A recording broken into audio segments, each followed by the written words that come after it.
가성비가 제일 좋은 거는 아무래도 스테로이드 주사라고 할 수 있는데요. 효과가 좋다 보니까 자주 맞는다거나 너무 많은 용량을 쓰게 될 경우에는 말 그대로 부작용의 리스크가 점점 증가하기 때문에 이걸 올바르게 쓸 수 있는 병원에서 올바른 전문의에게 적절하게 상담을 받으면서 치료한다면 정말 가성비 끝판왕의 치료가 될 수 있다고 생각합니다.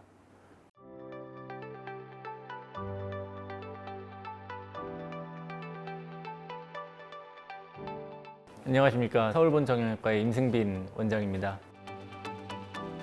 보통은 허리가 아플 때 대부분 환자분들이 말씀하시는 게 잠을 잘못 잤다, 담이 걸렸다, 근육이 삐끗했다 이런 식으로 근육통이라고 생각하시는 경우가 많고요. 실제로 허리 통증의 대부분은 허리 주변에 있는 근육 경직에 의한 통증인 경우가 많은 게 사실입니다. 근데 이제 조금 놓치는 게 허리 근육통에 상당히 많은 경우가 허리 디스크에 의한 통증일 수가 있거든요. 보통 이제 젊은 분들이 통증이 그렇게 심하지 않거나 일회성으로 아픈 경우에는 디스크랑 상관없는 급성 요추 염좌라고 하는 단순 근육통인 경우가 많은 거는 사실인데, 통증이 반복되거나 아니면은 단순 근육통이라고 보기에 좀 심하거나 같은 부위에 계속 재발하는 그런 통증이라면 허리 디스크에 의한 통증을 의심해봐야 되는 게 중요합니다. 허리 디스크에 의한 통증이 이제 두 가지가 다 가능한데요. 일단 디스크가 뭔지를 좀 아는 게 중요할 것 같고요. 허리 디스크가 일반적으로 나 허리 디스크 있어 이런 식으로 질병 질환으로 사용하는 경우가 많은데, 디스크는 우리 척추 뼈랑 뼈 사이에 있는 정상적인 구조물이고요. 그 디스크가 퇴화되거나 아니면 디스크가 뒤로 탈출해서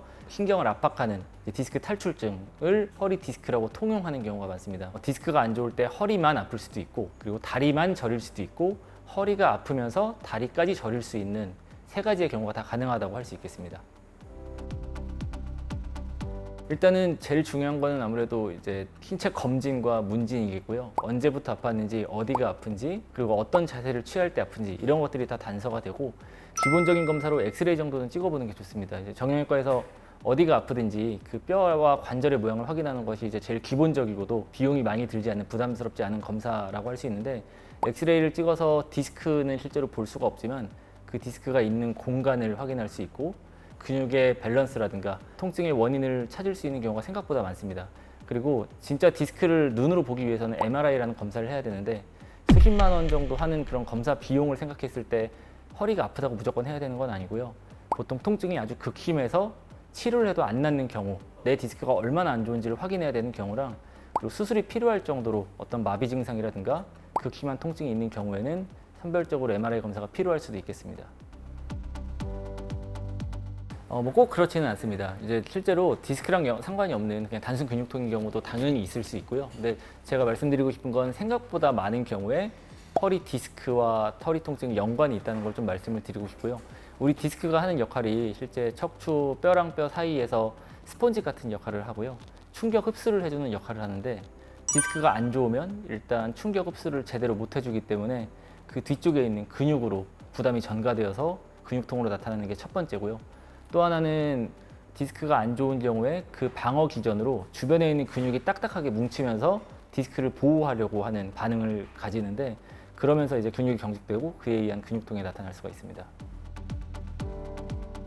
사실 이제 치료에 대해서 좀 말씀을 드리면, 내가 어떤 치료를 할지는 얼마나 디스크가 안 좋은지 이제 의사의 설명을 듣고 결정한다기보다는 내가 얼마나 아픈지, 즉 이제 통증의 정도로 결정하시는 게 좋다고 생각을 하고요. 그냥 네 가지 정도로 나눠서 말씀을 드릴 수 있는데, 첫 번째는 물리치료입니다. 통증이 심하지 않거나 가벼운 허리 통증만 있을 때에는 전류 자극을 이용한 간섭화 전류 치료라든가 아니면 이제 이온 치료 등의 간단한 물리 치료들이 있어서 이제 그런 걸 먼저 시행해 볼 수가 있고요.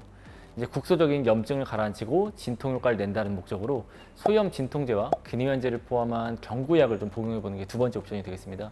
조금 더 통증이 심할 때, 통증이 오래되었을 때는 이제 두 가지 치료 정도가 더 추가될 수 있고요.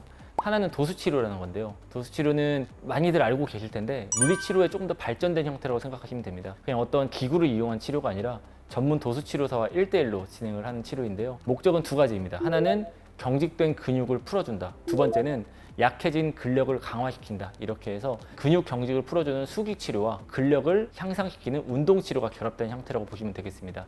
마지막으로 통증이 심할 때 선호하는 게 주사 치료인데요. 주사 치료는 말 그대로 바늘에 찔리면서 하는 치료이기 때문에 주사 바늘을 찔리는 거에 대한 공포심과 그 통증을 감당할 정도로 많이 아플 때 하는 치료라고 보시면 되겠습니다. 주사 치료에는 몇 가지 약을 섞게 되는데 저희가 생리식염수를 이용해서 염증 주식을 씻어내는 이제 청소 역할을 할 수가 있고요. 또 하나는 국소마취제에 의해서 이제 디스크 주변에 지나가는 신경이 차단되는 신경 차단의 목적이 있고요. 또 하나는 소량의 스테로이드를 섞어서 신경 주변부에 생겨 있는 염증을 빠르게 가라앉히는 이제 항염 치료, 이렇게 세 가지 정도로 구분된다고 볼 수 있겠습니다.